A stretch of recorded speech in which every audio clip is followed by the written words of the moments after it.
फरियाद पूरी कर देते हैं। हिरन आकर फरियादें करते हैं, हुजूर फरियादें पूरी कर देते हैं।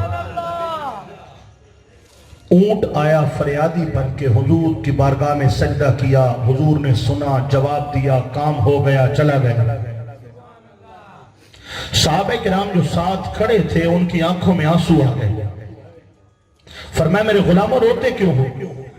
आका, कभी तो बकरियां सजदा करती हैं, कभी हिरने सजदा करती हैं, कभी ऊंट सजदा करते हैं।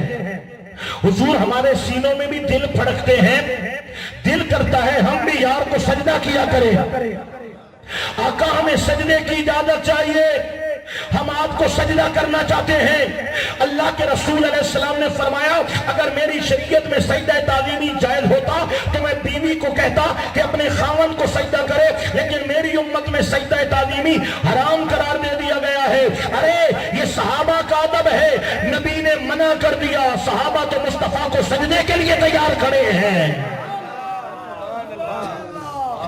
वो हुजूर का लुआब थूक मुबारक ज़मीन पे ना गिरने देना, हाथों पे उठा के चेहरे पे मलना, वो मेरे आका के वुजू के पानी का एक कतरा ज़मीन पे ना गिरने देना, उठा उठा के बदन पे मलना, वो मेरे आका करीम के बाल मुबारक जो हुजूर हजामत के बाल मुबारक को दरवाते हैं, एक बाल मुबारक को ज़मीन पे ना गिरने देना, संभाल के रखना।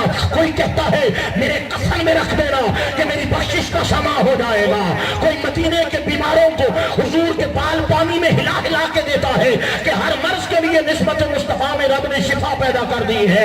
ये सहाबा है जो अदब मुस्तफा का पैकर है, इश्क मुस्तफा का पैकर है। मेरा रब कहता है ऐ लोगों, अगर कोई 1400 साल बाद नया अकीदा आ जाए, सदियों बाद कोई नया मजहब आ जाए और कहे नमाज तो पढ़ो, सजदे तो करो, तिलावतें तो करो, काबे का तवाफ तो करो, निस्बत मुस्तफा कुछ नहीं है, अदब मुस्तफा कुछ नहीं है, इश्क मुस्तफा कुछ नहीं है, उनको बता देना कि तुम्हारा अकीदा दुरुस्त नहीं है।